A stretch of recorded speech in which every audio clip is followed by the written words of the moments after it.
Just It's always a money game. You always got to get that. So let's go back to that methamphetamine bust, because that was a cool one. But so obviously, if you want to go through the informant a little bit more and kind of, I guess, what the groundwork was going into that bust.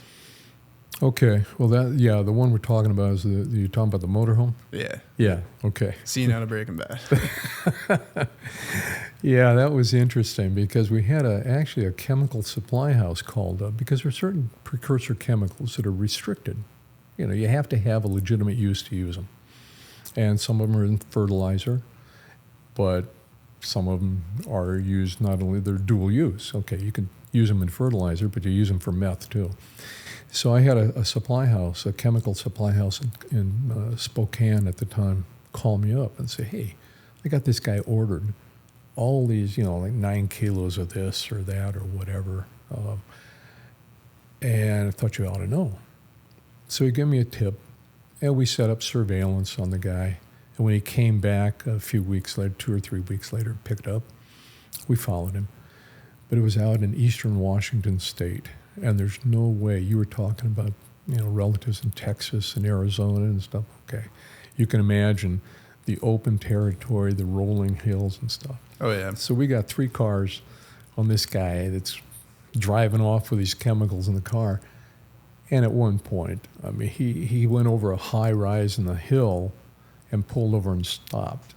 And there was no place for us to go. So I come over the top, I crest the hill, and I come down. He's leaning against the trunk of the car. He does one of these. How you doing that? Yeah. So that would call off that surveillance. So we had to figure out what to do. So the long story short is I had some informants on it, and we got some chemicals. He ordered more chemicals. He had ordered chemicals in Oregon. He ordered chemicals in Washington. We found out that one of the guys he'd worked with got popped by a little town cop on a speed thing. These guys set up, the speed limit drops from 45 miles an hour to 20 miles an hour, in a block. Well, they set up. And they caught this guy. I get a phone call. He says, I got this guy, I think he's been making meth. I think he's a cooker. I said, what gives you that idea? He said, I found all this glassware in his trunk of his car, and he told me he was cooking crank. Well, that's a pretty good clue. So I went down, I drove down and talked to this cop, and turned out, and this guy immediately flipped. And he gave up the guy he had taught to cook, who turned out to be the cooker for this big methamphetamine lab in the motorhome. So it started, an investigation went on for about 6 months. And we tracked his chemicals, Oregon, Washington, Idaho. We tracked his associates, found out different residences in northeastern Oregon. He cooked a load in a hotel, a motel actually in Washington, Clarkson, Washington, that he had a fire, it blew up, and there were police reports on that, but they didn't know who it was and so forth. A lot of pieces came together.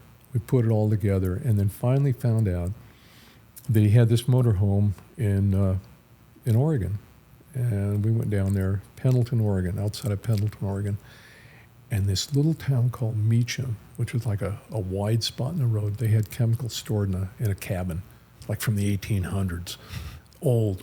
Lewis and Clark Trail stuff. This is where the Lewis and Clark Trail went through this area. And they were out there storing chemicals, picking up chemicals, and then they all came together one day and met at a motorhome. They had 4 or 5 vehicles, 5 different guys. This guy brought P2P, this guy brought methylamine, they all get together, they drive the motorhome out to the banks of the Columbia River, which separates Oregon and Washington. And they're out there, they set up their lab inside this motorhome. And they were out there where they had visual counter-surveillance efforts for, they could see a quarter of a mile, if not further. Yeah. Anybody approaching, it was sagebrush, it was desert type stuff. But we had the state police, we had like 4 different DEA offices involved. I happened to be the case agent on it because I'd been running it. And we successfully took him down. Everybody's crawling through the sagebrush and everything.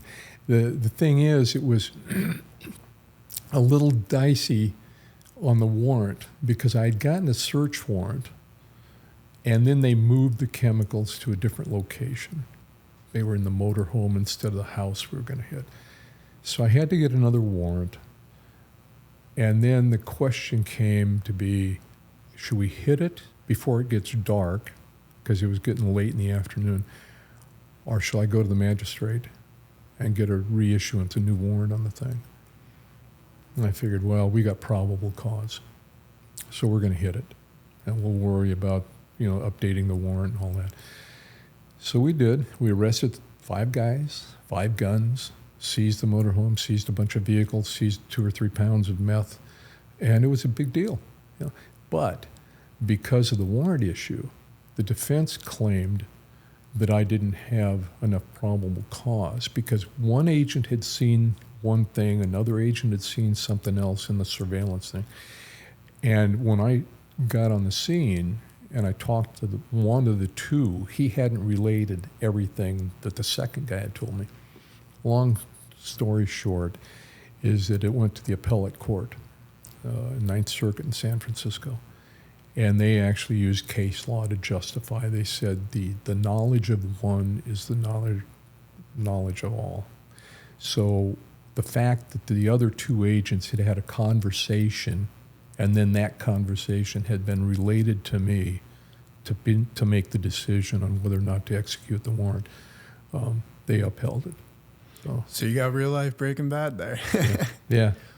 Years before Breaking Bad came out. Yeah. So what happens on that processing as well too?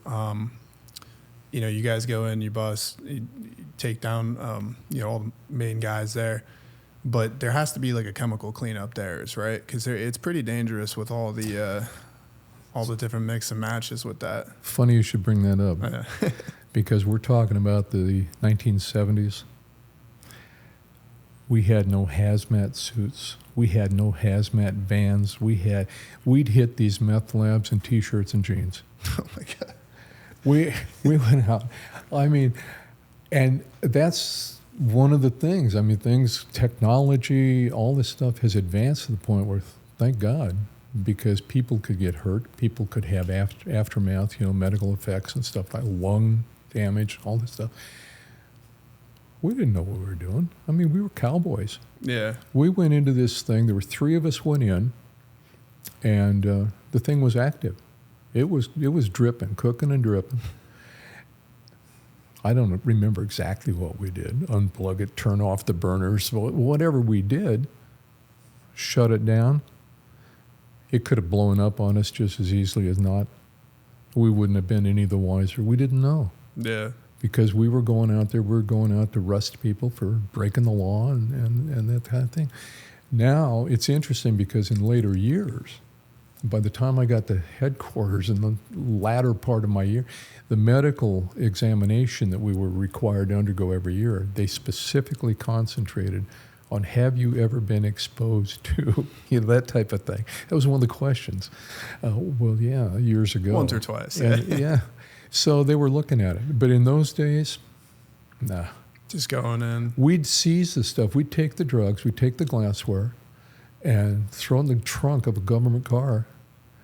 And you think about that after the fact, and you've got a 2-way radio transmitter in the trunk. So every time you key the mic, there's an electrical transmission. Yep. You got chemicals sitting in the back of the car, in the trunk of the car. And then we'd take them to the office in the federal building and store them in the vault. We had a vault that was multi-purpose. Evidence, guns, all that kind of stuff. We'd put the chemicals from a seizure in the vault with everything else. Close it up, it's secure. Chain of custody. Yeah. So, those... Different times. Different times, different days. Yeah, a little looser. Was meth pretty prevalent at that point, or it really just started? It was the trailer park meth. It wasn't like the Mexicans took it to a whole new level. When they got into it and realized the profit margin, they professionalized it. They really started making it dangerous. Really. But in the old days, it was, they used to refer to as trailer park meth cookers, stuff like that. And that's essentially what it was. You'd have guys out doing it on their own. It wasn't organized. The bikers, the outlaw biker gangs, were big into meth.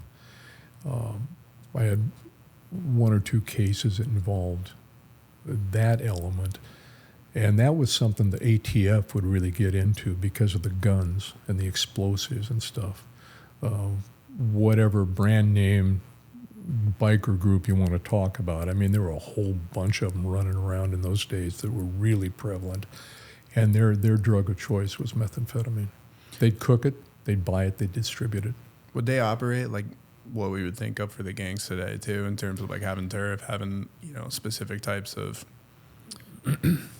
authoritative kind of structures on who's selling, who's working kind of the deals and everything like that as well? Yeah, to the point they could. I mean, they would enforce the boundaries. They would enforce turf. They'd have gang wars every once in a while. Somebody be on the wrong side of the street or in the wrong area or something like that. Yeah, it was.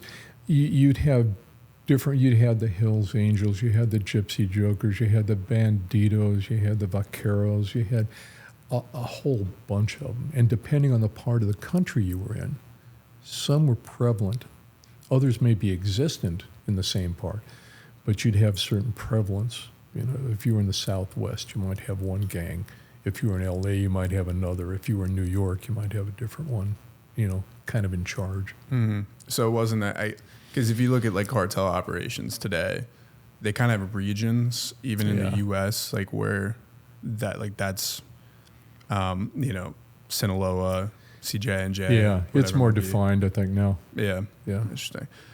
So one of the stories from I believe it's Spokane, is the crazy boss that you had at that time. Now this, and this might be relatable not quite, but the idea of having a crazy boss might be relatable. But that part really stood out to me because it's crazy seeing, especially, you're new to the area, you're getting, you have all these cases coming in, and obviously it's a very intense job. And then an authority figure in this position is doing what this individual is doing. So can you maybe highlight that part of the story and kind of how that all played out?